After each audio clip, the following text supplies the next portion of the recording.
NT Media Productions presents I'm Making It Happen. Good day and welcome to another episode of I'm Making It Happen with exceptionally yours, Nykole Tyson.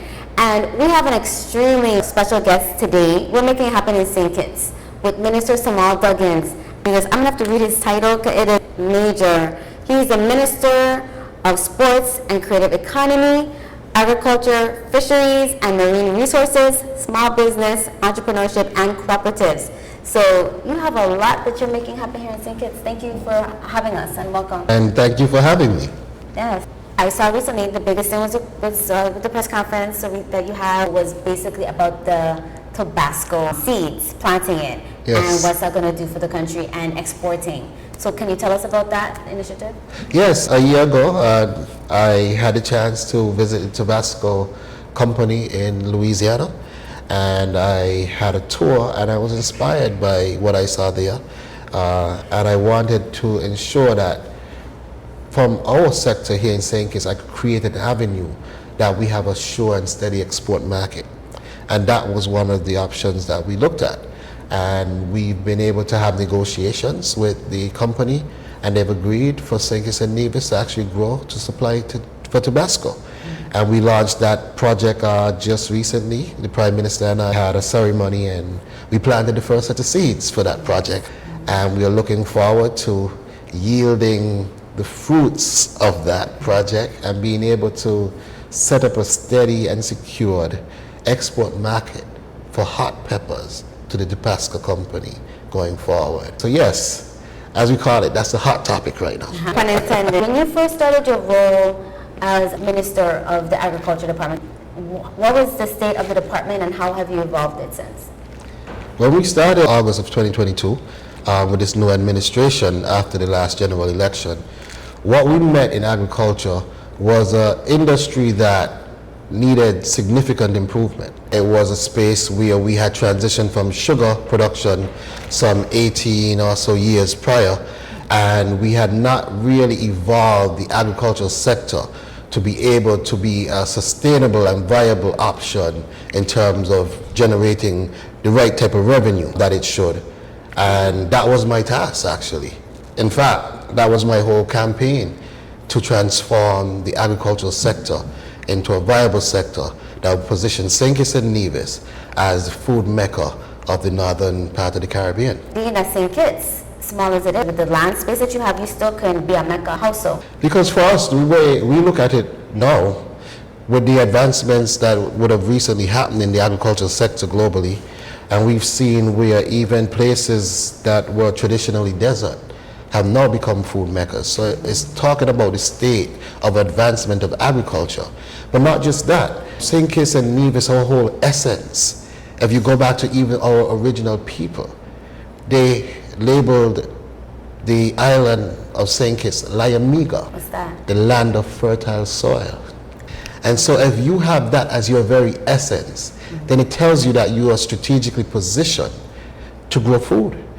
And then when we look at the fact that our climate is very suitable for agriculture generally almost all year, considering the effects of climate change now and the storms that we are having, but outside of that, we are really well positioned to grow food. And I think we have to use what is available to us, our natural resources, to ensure the sustainable development and well-being of our people. And that is what this is really about. How do we effectively use these resources to maximize and create sustainability and well-being? What are the crops that you have now, and what are you looking at in regards to like maintaining the needs locally before expansion or exportation? So one of the things we had to do is really devise what is our short-term plan, medium-term plan, long-term plan.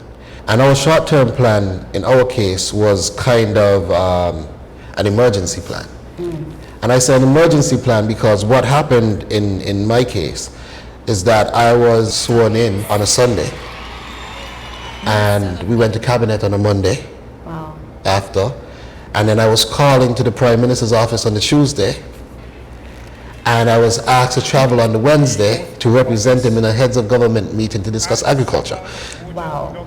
So before I even got a chance to sit in my ministry, I had to go talk with the regional leaders as to what is the state and what is the direction for St. Kitts and Nevis in agriculture.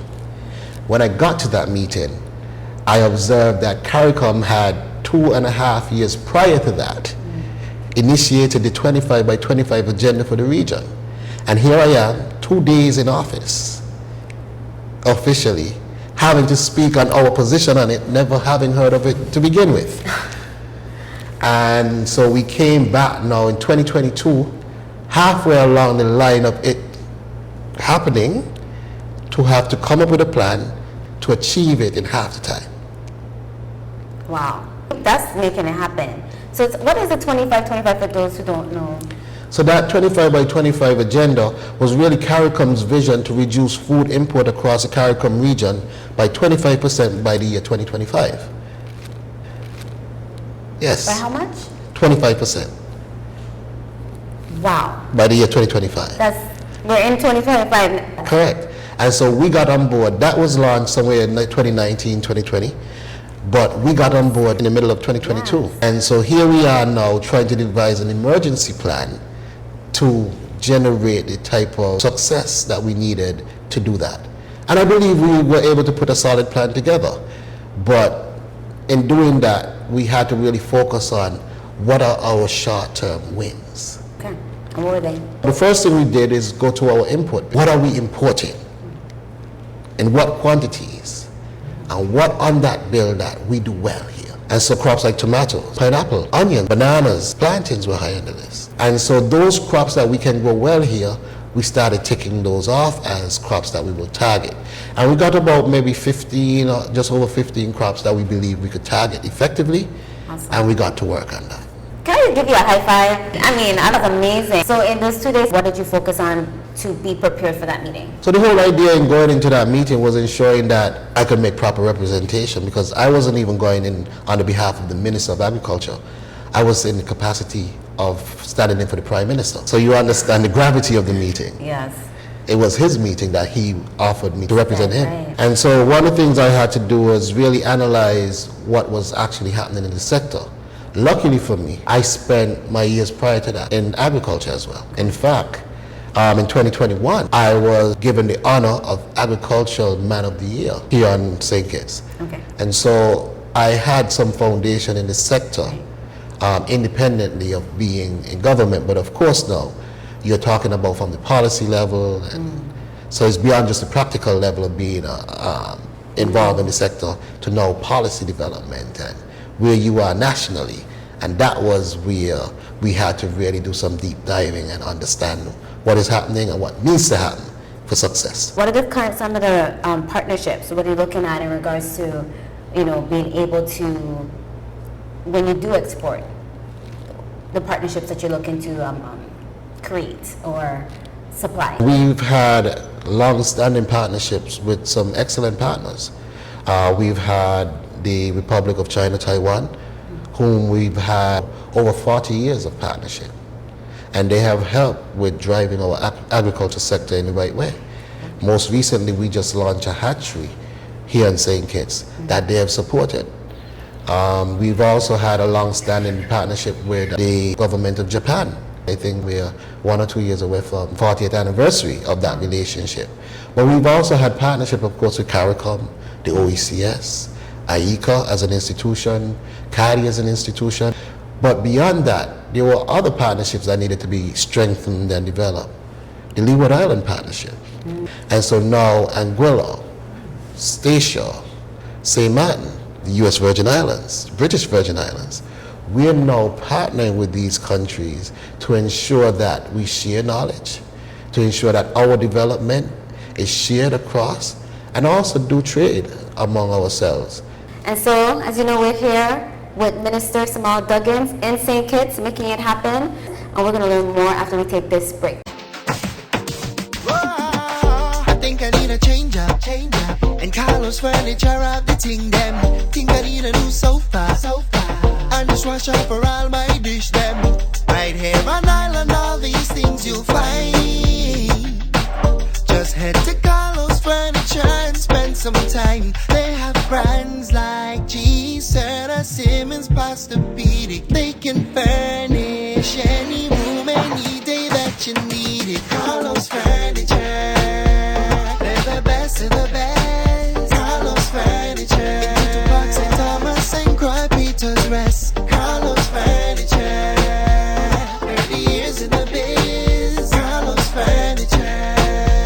Quality in the name. Carlos Furniture delivers 7 days a week, can provide white glove service, and can deliver to the BVI. Carlos Furniture, the place the Caribbean gets its furniture for the past 30 years.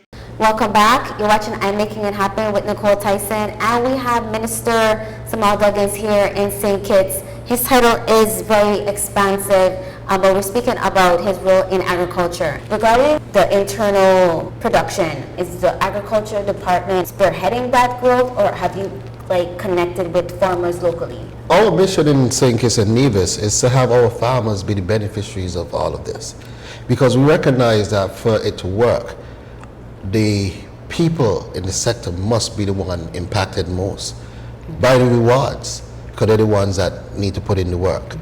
And what we have done is really position the government to support our local farmers. That emergency plan that I spoke of, our first year was analyzing and planning. So by July 2023, we were able to launch our plan officially. And then in launching that plan, on paper, we had to invest in that plan, which means invest in the farmers to be able to execute successfully. And so much of 2023 into 2024 was really us investing in the infrastructure to execute on that plan. In that case, what we've done is through a number of different programs and initiatives, we had our DRIP, which is the Drought Resilience in Irrigation Project. And that saw us giving hundreds of farmers equipment to combat climate change. Okay. Because to be able to grow effectively with a changing climate, you must be able to weather the storm, so to speak. We were able to give hundreds of farmers drip irrigation components, ground cover for water retention, water tank for water harvesting, and fencing for protection against feral animals, and so many other components that were able to help them to grow more effectively given the challenges.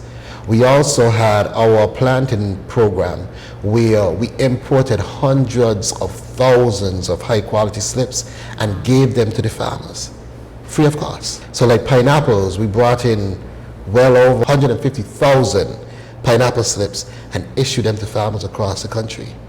Bananas and plantains, hundreds of thousands of slips and issued them free of cost. And again, going back down to the tomatoes and the potatoes, we've been producing these slips and issuing them to farmers.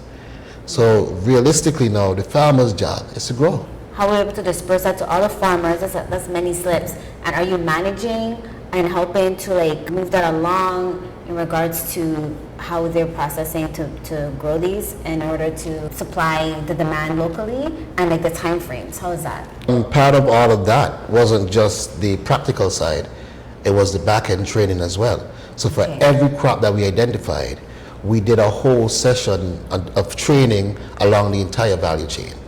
So from land preparation, what's the best process? What type of seeds do you grow what time of year? Based on drought resilient, heat tolerance, what varieties do you select when? What's the best practice for production? Pest management, disease management, how best to harvest, post-harvest management, agro-processing, sales and marketing. Okay. We went all the way through the entire value chain and did training with all the farmers, because they were all invited. So who came, we were able to impart that knowledge. But also we did that for every single identified crop. And farmers were able to sign up for their crop of choice. So some farmers signed up and said, I prefer growing tomatoes, I prefer growing melons, I prefer growing bananas. And for every identified crop, we trained the farmers of interest. Perfect. And so what has been the result since then? So what we're seeing now is the initial stage of that growing process more or less. Like I said, 2023 into 2024, we've been investing in the fencing and the ground covers and the drip irrigation and the greenhouses and all of these things. What we are seeing now, our farmers now beginning to produce as we go into 2025, where we'll be able to tally our success and see how well we've done. Wow, the 25% by 2025. Yes. You have like expedited that in a year, basically. Generally, yes. Yeah, so what is it like realistically, and what's the percentage you're really trying to hit? Now, for us, we believe that in 2025 is achievable. When we did our calculations and where we are and what we've done. But again, it's really a national effort.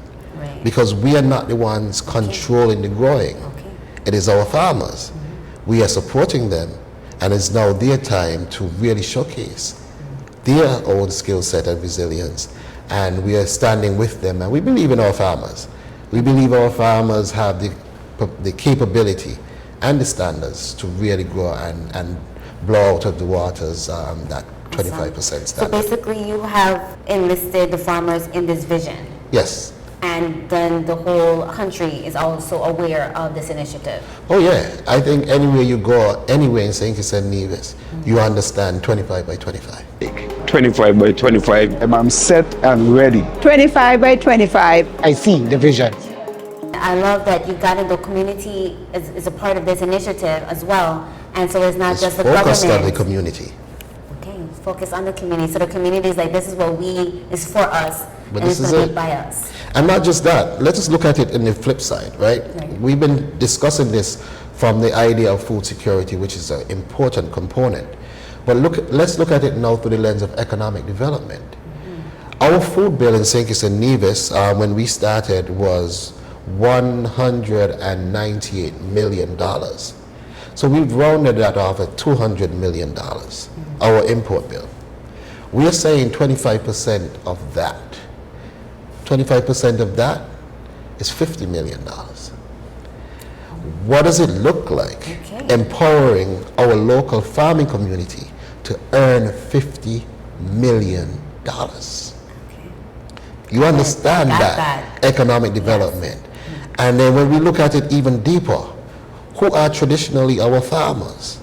It is that family from the rural community that traditionally, if you look at the optics, that grew up in a wooden house and somewhere within what we would call the bush because they're surrounded by agriculture. Imagine empowering that family to earn their portion of that $50 million. And we're seeing a great deal of success. It was our fishing sector last year earned the highest revenue ever in the history of St. Kitts and Nevis, $1 million. So somewhere within St. Kitts and Nevis, our fisher folk walked away with $15 million last year. We bought all the fish from the fishermen, and we utilize them.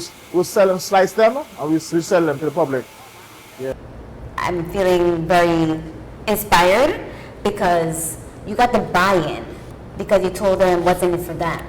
Not just in regards to, we can have this food security, but also economic security. Correct. You know, and like what does that transfer to? So they have a dollar amount to say, oh my gosh, I can be a part of this. And if I do these crafts, like every seed, like when I watched your press conference, what I loved about it was that you said every seed, you know how much the country is going to make from that. And that's the idea. If you map the entire thing properly, and that is where my business sense meets my agricultural development, right? Applying that thinking to agriculture, you then get down to the nitty-gritty. You get down to understanding what's the cost of a seed, what's the cost of land preparation, and how do all these costs add up to meet the price of food and the quantity of food, and be able to see the profit margins that you're earning versus what money has to go back into the sector. And having that look at it, we recognize that there are viable and great opportunities for our local farmers, fisher folk, and anybody in agriculture. This is Minister Samal Duggins' amazing achievements happening in just 2 years, all right, in the agricultural and fishing division here in St. Kitts Nevis. And we are going to learn so much more after this short break. Ditch the shipping and shop locally at Latoya's Victoria's Secret, located on Strand Street, Christiansted, St. Croix. We have your luxurious body care essentials, from bath gels, lotions, foaming hand soap, scented candles, natural hair products, to one-of-a-kind outfits, dress shoes, sneakers, sandals, purses, and so much more. That's Latoya's Victoria's Secret, open Wednesdays through Saturdays, 12 p.m. to 5 p.m., located in Christiansted, St. Croix. So welcome back. You're watching I'm Making It Happen with Nykole Tyson. As you know, we're here with Minister Samal Duggins. in the country of St. Kitts, Nevis, and we are talking all things regarding agriculture and have achieved so much in a year. I can only imagine what you can accomplish or the country can accomplish with more time. And what is your vision for that? Yes, I mean, this vision, the 25 by 25, was only our short-term agenda because we recognized we had 2.5 years to be a part of the mission with CARICOM. And as a viable member of CARICOM, we had to, fall in line because we are a part of the movement. And it was also a driving force too, because when you really look at it, what is it? It's really just about improving agricultural production. And so if you get a push to improve production, then why not take it, right? Yeah. But beyond that, like I said, I believe that there's so much more that it does psychologically for our people and even across the region. Because let's take our country, for example. One of the biggest challenges that we've had is the stigma coming out of being a plantation-based society. We came from producing sugar, and that only stopped in St. Kitts in 2005 officially. And so it's pretty young not being in that industry. It's around 20 years. And the sad part of that is that our people would have looked at sugar production based on where we were in the entire value chain of that, as the menial labor, the slavery, and all of those are the connotations that were attached to agriculture, because that's the agriculture that we knew. Yes. Sad part, we only saw one area of the value chain. It was just basically planting and converting it just into the primary raw material, just so it's cheap enough to ship. Okay. Right? But we didn't recognize that in every chocolate bar, there's sugar. In so many other products that we utilize, there's sugar. And some of it is the same sugar that we're producing here that is manufactured elsewhere into value-added products where they make a wealth of money. And because it was all plantation controlled by the government, we never saw the different areas of agriculture and how it impacts families in a positive way. And so the stigma in most people's mind is that it's just menial work in the hot sun, laboring for no money. Yep. Which is far from the truth. It was agriculture that built most societies and most great nations across the world. And the minute we get into that thinking, we'll recognize the amount of wealth that agriculture generates. And once we understand that, we'll recognize that our people can be viable participants in that wealth generation process. I love that. 2025 and beyond. Awesome. And not just in that, it's just healthier eating too, right? And that is another component. We talk about the economics, we talk about food security, but as a component of food security is also nutrition security, and that's a critical component. And so we talk about food from the idea of having food, right, but the quality of the food is also important, because you could have food that is not as nutritious as it should be, and that also poses health challenges as well as other challenges for our people. As we've seen recently, the NCDs are on a rise in the region, and we need to control that. And agriculture, NCDs, non-communicable diseases, so diabetes and the hypertensions and these type of diseases that we recognize that are killing our people more recently, more than anything else. Agriculture is one fundamental aspect of how we can combat the incidence of NCDs. Having proper, organic, and healthy food is a way to combat that. It's like you're talking about the economic and now the health part. Agriculture is like seeing that it's all intertwined. A farmer and his farm, that's a small business and an entrepreneur. And then when you look at it, agriculture is part business. Farmers have to take this as a business. We have to take it as a business because we need good vehicle, we need good house, and we need to send our children to university. Right. So we have to take it as a business. And so when we look at all these industries, we see how well intertwined they are if we take the time to notice. So tell us, what message would you like to share with the overall Caribbean? We'll talk about with your farmers locally, but then with the wider Caribbean in regards to agriculture, production, and expansion. Well, what I want to say is it was our tobacco and our cotton and our sugar that helped to build Europe, right? Let us build our own economies now. We are now independent states. We still have the land and the weather and everything that we had then. Let us use that to build our own economies. And that's going to come with partnership. That's going to come with the right support. And let us look at it through the lens of what connects us more than what separates us. Traditionally, we see the ocean as a separating factor. That this is St. Kitts and that is St. Croix, and we could tell that based on the separation by the ocean. What if we looked at the ocean as what connects us? And so this is our region because we all share the same connecting ocean. And that ocean can become a vessel for transport, communication, and everything that we need to remain connected. And if we look at it through that lens, we recognize that together we are an unstoppable force. This is the Minister, Samal Duggins, and we're talking about just expansion of agriculture here in St. Kitts and of now the wider Caribbean. And we really appreciate you taking the time to share with us, and we so appreciate all that you've done in a short period of time. Oh, thank you so much. And we look forward to many more conversations and all that you are going to accomplish moving forward. And we look forward to continuing the work. It has been a real labor of love, and I'm looking forward to being in the Virgin Islands again for your food fair in February. Yes. We have been winning awards there every year, and we look forward to next year again, winning more awards. Really? Tell us, so that's the Agriculture Food Fair happening in February 2025. Yes. What awards have you guys won?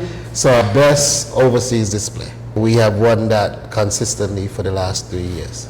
And we look forward to dominating in that area again. Okay, he's already claiming it. So yes, we look forward to it. That's right. Well, thank you so much, Minister Duggins. My it's pleasure. been a pleasure and having you on the I'm Making It Happen show. And we appreciate all that you're doing. Well, thank you. And of course, we're here in St. Kitts and we're here to make it happen. Making it happen. And so thank you for watching I'm Making It Happen with Nykole Tyson. As you know, we're here with Minister Samal Duggins in St. Kitts, talking about making it happen in agriculture across the region here and the Caribbean as a whole. And as always, as I say, it's about you, me, we. So make it happen. Hi, I'm Minister Samal Duggins of St. Kitts, and we're here in St. Kitts and Nevis making it happen. Are you?